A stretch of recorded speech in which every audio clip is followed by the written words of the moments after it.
Julie, j'ai une question pour toi. L'invitation que nous fait Pauline Chevalier s'inscrit dans un séminaire axé sur la notion de document. Outre le livre que nous avons publié et qu'on essaye de présenter là aujourd'hui dans ces petites vidéos, il me semble qu'on a produit deux documents qui pourraient intéresser la recherche en danse. Le questionnaire, qui a plus de 20 entrées, je crois, qu'on avait adressé aux chorégraphes de notre étude en préliminaire de nos rencontres avec eux, et un tableau comparatif qu'on va montrer là à l'écran. Est-ce que tu pourrais revenir sur ce tableau, déjà parce que tu en as été l'initiatrice, et le commenter, parce que je pense que c'est une bonne manière d'entrer d'un point de vue global sur notre recherche, et peut-être le commenter autant d'un point de vue méthodologique, c'est-à-dire à quoi il nous a servi, mais aussi dans l'interprétation qu'on pourrait en faire. Hmm. Donc, peut-être je vais ouvrir quelques documents pour qu'on ait sous les yeux ce dont il est question. Peut-être qu'avant de montrer le tableau qui est la synthèse du vocabulaire, je vais vous montrer une étape antérieure qui est ça. Vous la voyez apparaître? Oui, tout à fait.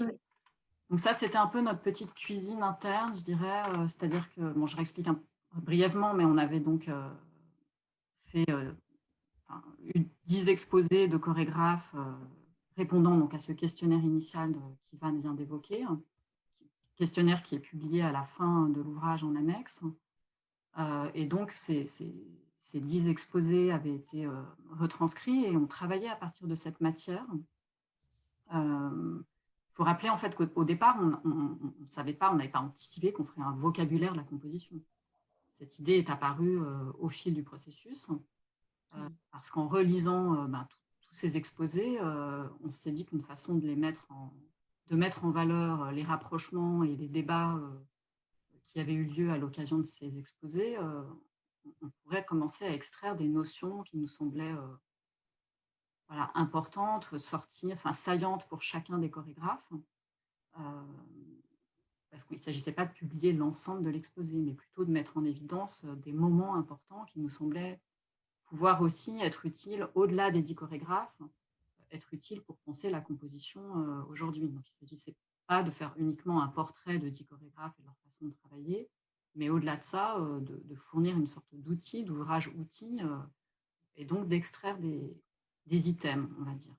Et au départ, quand on a commencé ce travail d'extraction, donc chacune le faisait de son côté, on avait au départ plus d'une centaine d'items, pour vous donner une idée. Maintenant, on en a 20 dans l'ouvrage, avec des sous-items. Mais voilà, ça, c'est un peu les premiers termes qu'on extrayait de ces premiers exposés.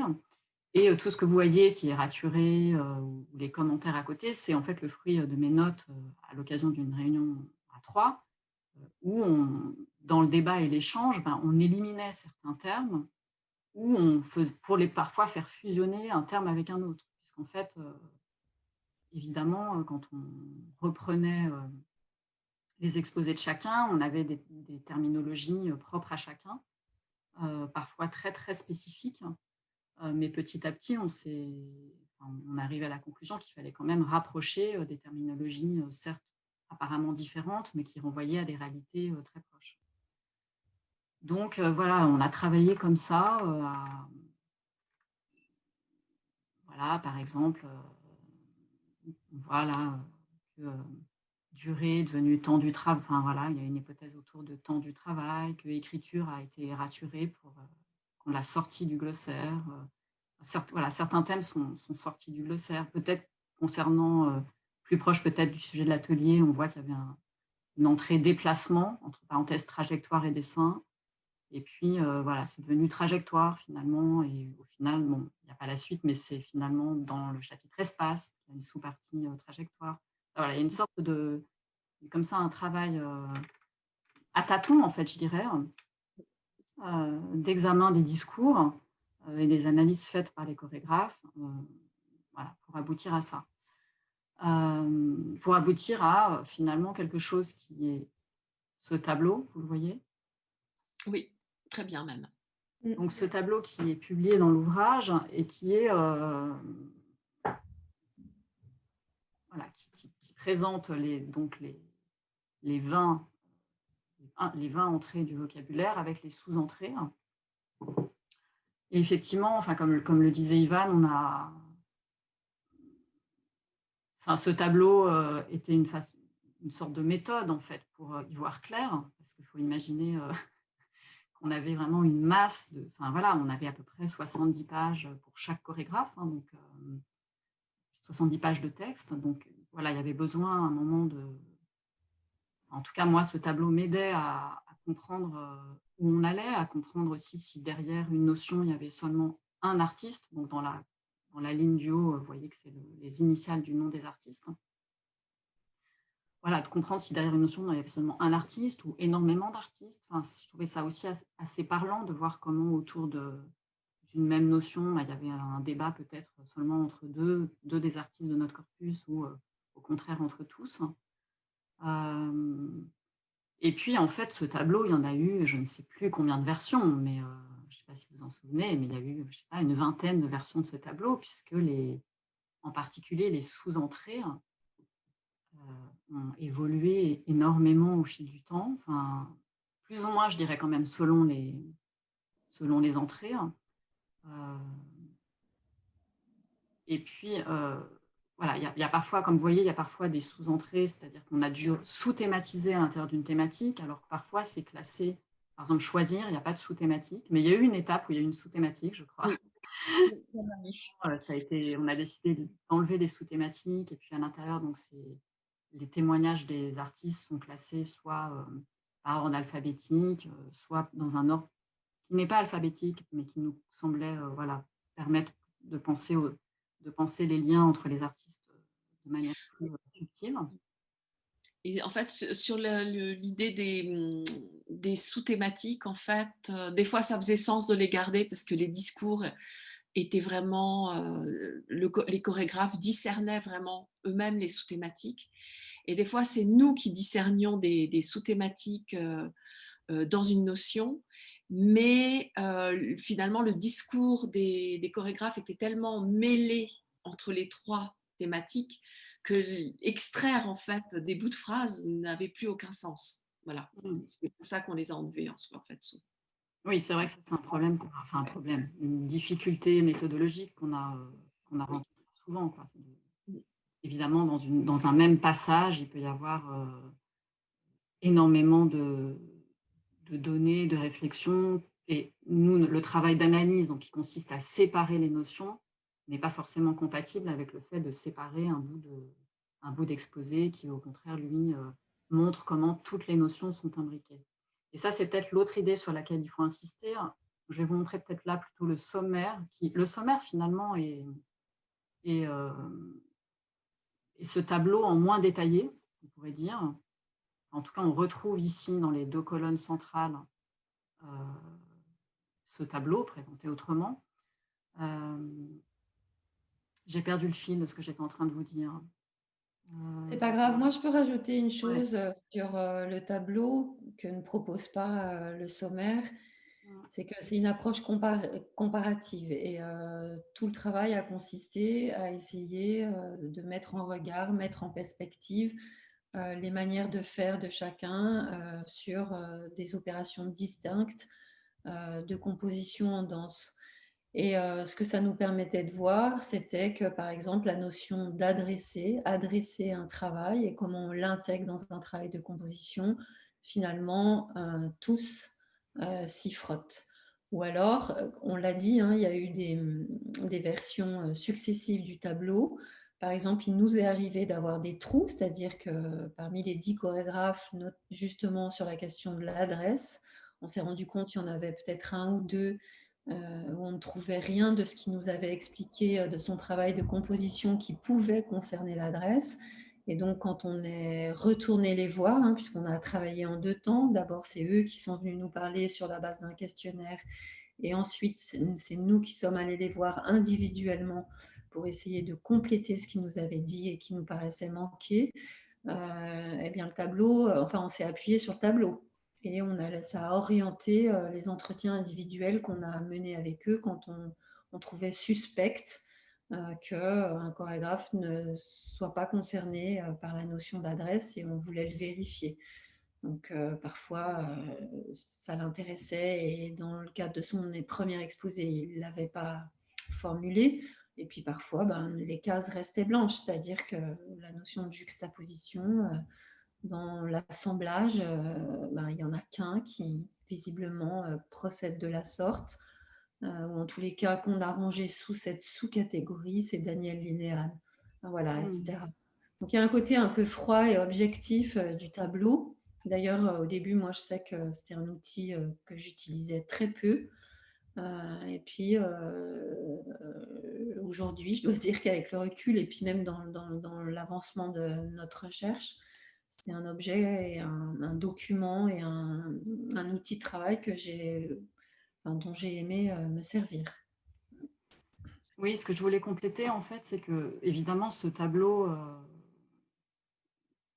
est alphabétique et ce dont il ne rend absolument pas compte, quand on le prend comme ça, comme objet, comme ça, synthétique, enfin, il a la force de la synthèse, mais ce dont il ne rend pas du tout compte, c'est comment certaines entrées fonctionnent en réseau.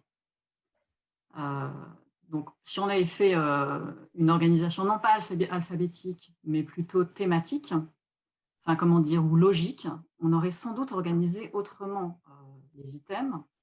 Et en partie, donc ça a été vraiment tout le travail des introductions à chacun des items, de montrer comment certaines notions fonctionnent en réseau. Par exemple, on pourrait dire que contraintes et tâches ont été séparées, diverses raisons qu'on explique, mais qu'en fait, elles sont aussi conjointes et très proches.